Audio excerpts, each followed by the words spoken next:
Hello friends, போன வீடியோவில் fabric painting பண்ணுறதுக்கு என்னெல்லாம் திங்ஸ் தேவைன்றதை பார்த்தோம்.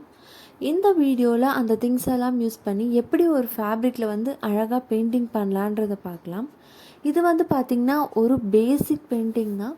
ஒரு சிம்பிளான ஒரு ஃப்ளாரல் டிசைனை எப்படி ஒரு சாரீக்கு பெயிண்டிங் பண்ணி டிசைனிங் பண்ணலான்றது பார்க்கலாம்.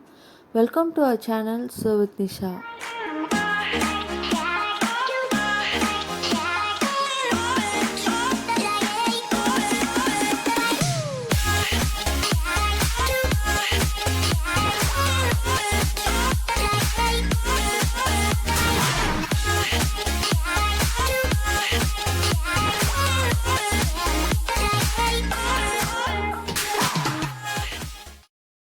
ஒரு பிளெயின் ஒயிட் ஷீட் எடுத்துக்கலாம்.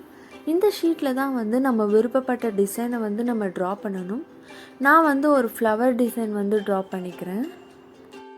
பென் இல்லைனா பென்சில் யூஸ் பண்ணி நீங்கள் ட்ரா பண்ணிக்கலாம். நீங்கள் சூஸ் பண்ணுற பெயிண்டிங் கலர் அண்ட் அவுட்லைன் எல்லாம் இருக்கணும். பாருங்கள், நமக்கு இப்போ பெயிண்டிங் கம்ப்ளீட் பண்ணியாச்சு. இது சிம்பிளான ஒரு ஃப்ளாரல் டிசைன் தான். ஒரு பேசிக் கலர் ஃபில்லிங் மெத்தட்லேயே இந்த மாதிரி சாரியை அழகாக பெயிண்டிங் பண்ண முடியும். ஸோ இந்த வீடியோ எல்லாருக்குமே கண்டிப்பாக யூஸ்ஃபுல்லாக இருக்கும்னு நினைக்கிறேன். இந்த மாதிரி வீடியோஸ் வேணும்னா சேனலை சப்ஸ்கிரைப் பண்ணுங்கள். மறக்காமல் பெல் ஐக்கனும் கிளிக் பண்ணுங்கள். தேங்க்ஸ் ஃபார் வாட்சிங்.